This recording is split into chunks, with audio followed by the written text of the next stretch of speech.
Il était une fois un désert, un ciel infini, un homme seul, pas un conte, pas un rêve, une réalité.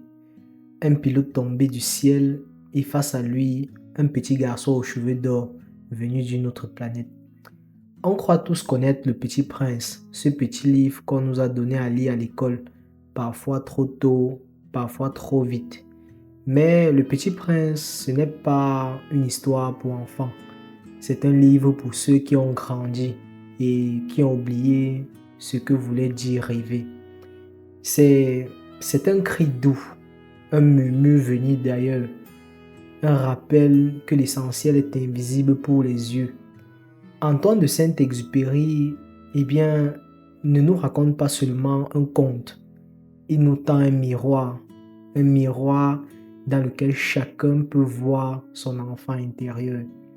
Cet être curieux, éveillé et libre qu'on a souvent perdu, étouffé par les responsabilités, la logique, les apparences et bien d'autres choses de la vie.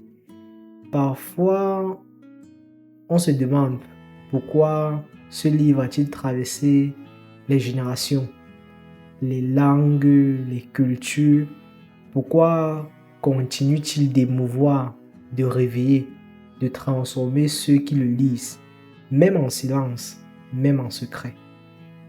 Parce qu'au fond, on porte tous un petit prince en nous. Et dans cette vidéo, on va plonger profondément dans cet univers. Pas juste pour comprendre l'histoire, non, mais pour en ressentir le souffle, pour s'en imprégner, pour peut-être se retrouver.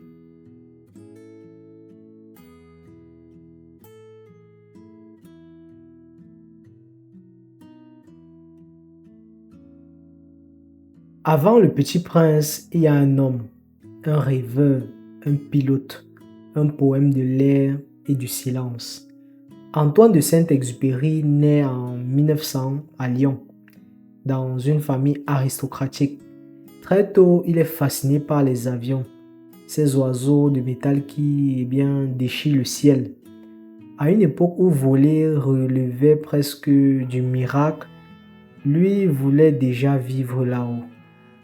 Il devient pilote dans les années 1920, mais pour lui, piloter ne se résume pas à traverser l'espace, c'est traverser l'âme humaine.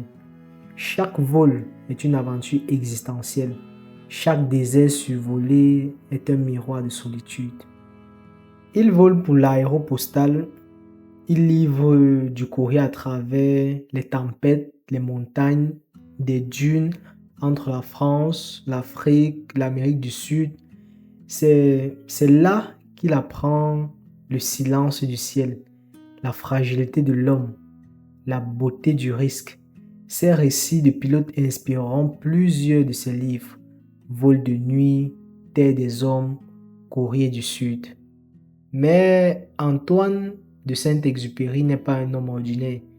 Il est en quête de sens, de vérité et d'humanité.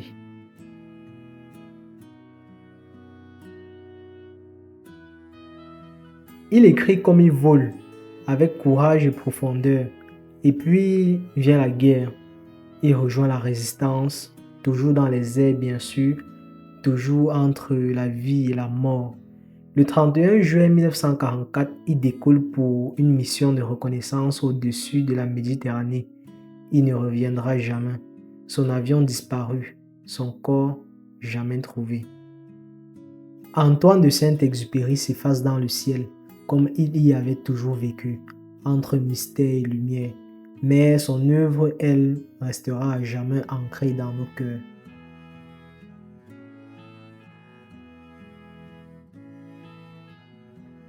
Le Petit Prince, c'est plus qu'un livre, c'est un voyage intérieur, un cri poétique qui traverse les générations. Écrit en 1942, publié en 1943 à New York, alors que Saint-Exupéry est en exil, Le Petit Prince est son œuvre la plus célèbre. Étonnamment, c'est un livre pour enfants, écrit pour les grandes personnes, ou plutôt pour réveiller l'enfant que les grandes personnes ont oublié.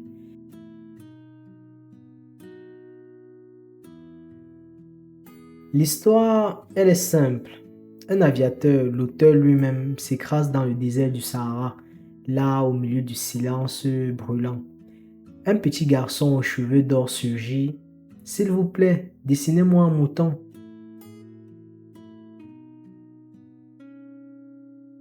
En fait, ce petit garçon vient d'une autre planète, un astéroïde appelé B612.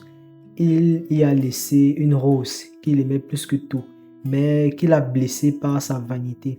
Alors, il voyage de planète en planète, rencontrant des personnes absurdes et tristes.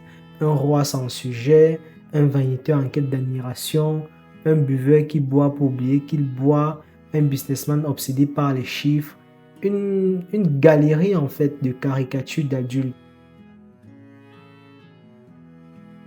Puis il arrive sur Terre, il découvre l'amitié, il rencontre un renard qui lui apprend ce que signifie apprivoiser, créer des liens, devenir unique pour quelqu'un. Il comprend alors que l'essentiel est invisible pour les yeux. Mais le petit prince est mélancolique, il veut retrouver sa rose, il sait qu'il devra partir, il confie son histoire à l'aviateur, puis il disparaît mystérieusement.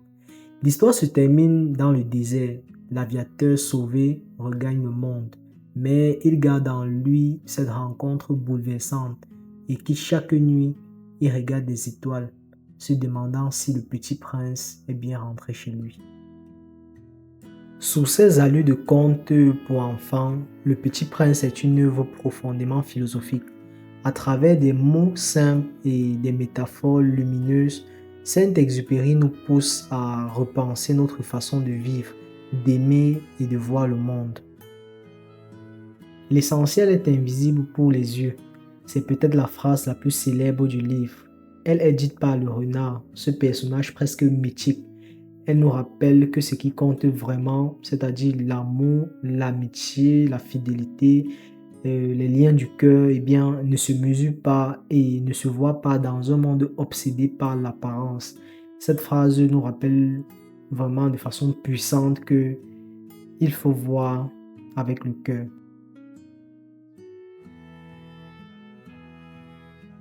L'amitié et le lien. Lorsque le renard dit tu deviens responsable pour toujours de ce que tu as apprivoisé, il parle d'un amour sincère, exigeant. Créer un lien, c'est donner de soi. Ce n'est pas simplement rencontrer quelqu'un, c'est s'engager émotionnellement. Ce message touche profondément dans un monde où les relations deviennent souvent superficielles.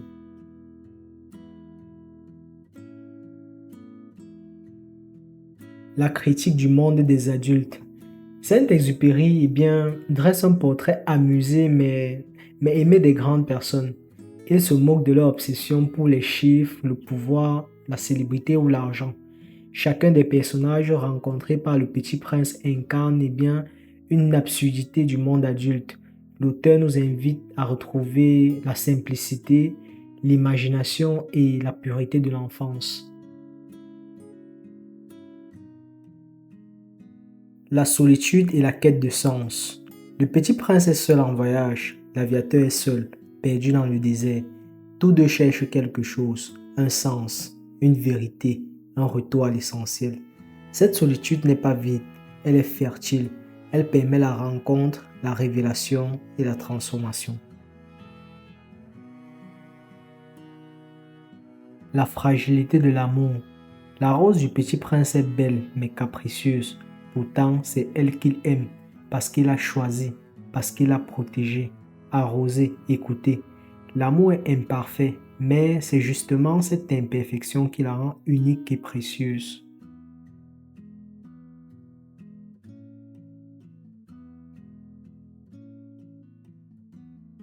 Pour comprendre Le Petit Prince, il faut entrer dans la vie de son auteur. Antoine de Saint-Exupéry n'était pas qu'un écrivain, il était aussi un pionnier de l'aviation, un aventurier, un philosophe du ciel. Une enfance rêveuse marquée par la perte. Né en 1900 à Lyon, Antoine est très jeune lorsqu'il perd son père. Il grandit dans un monde sensible et poétique, fasciné par les machines volantes. Dès l'enfance, il développe une imagination immense et une profonde sensibilité nourrie par des drames familiaux.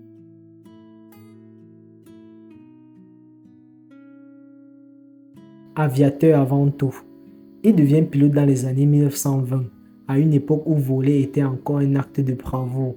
Il transporte du courrier entre Toulouse, Dakar et l'Amérique du Sud. Ces vols longs, silencieux, au-dessus des déserts ou des océans, forgent bien sa vision du monde. Fragile, vaste, unifié. Dans les airs, il découvre l'essentiel, la beauté du lien entre les hommes.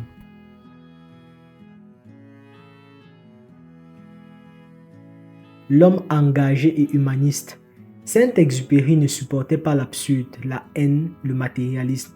Durant la Seconde Guerre mondiale, il prend parti pour la liberté et rejoint les forces françaises. Il meurt en 1944, disparu en vol lors d'une mission de reconnaissance. Son avion s'écrase quelque part en Méditerranée, comme si lui aussi était retourné dans les étoiles.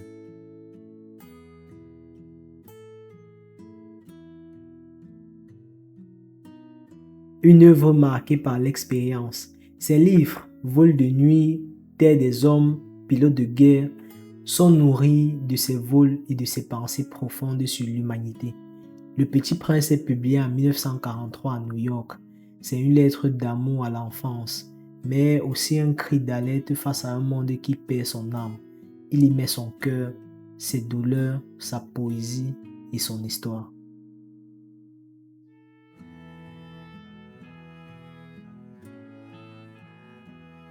Un homme en quête de sens.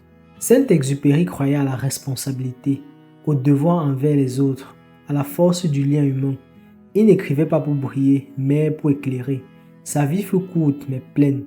Elle continue de vibrer dans chaque page du Petit Prince.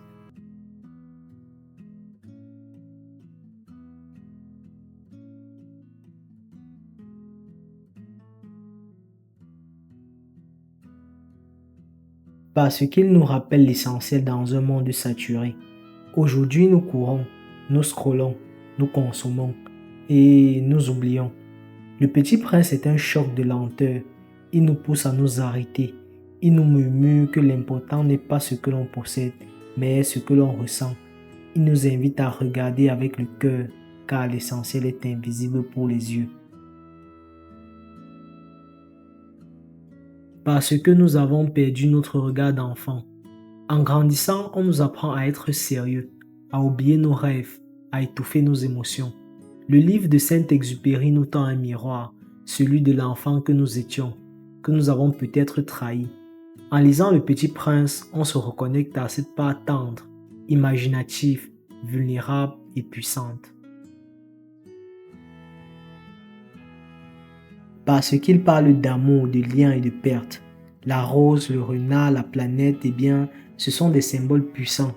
L'amour fragile, l'apprivoisement, la fidélité, la perte aussi. Le livre aborde avec pudeur des thèmes profonds, la solitude, la responsabilité, le deuil, et nous donne des outils pour mieux aimer, pour mieux perdre, pour mieux vivre. Parce qu'il est universel et intergénérationnel. Petit ou grand, chaque lecteur y trouve quelque chose. C'est un livre qu'on peut relire à 7 ans, à 30 ans, à 80 ans. Et à chaque âge, il dit autre chose. Parce que nous avons changé. Mais lui, il reste intact. Parce qu'il nous aide à rêver, encore et toujours.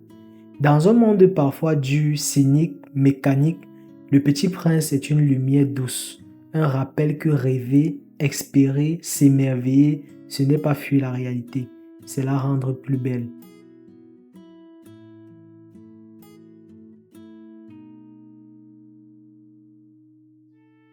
On ne voit bien qu'avec le cœur, l'essentiel est invisible pour les yeux.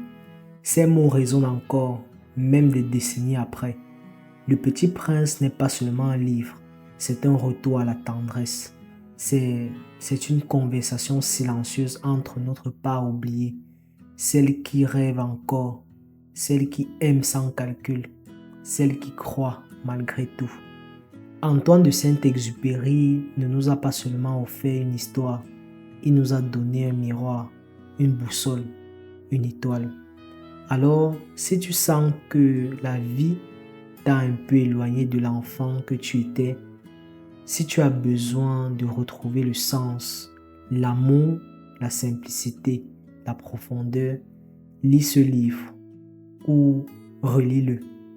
Et si tu n'as pas encore entre tes mains le livre, je t'offre la possibilité de l'avoir. Écris-moi directement sur WhatsApp au plus 237 698 15 01 98.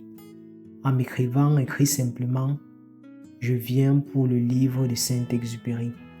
Tu verras, ce petit livre peut changer beaucoup de choses.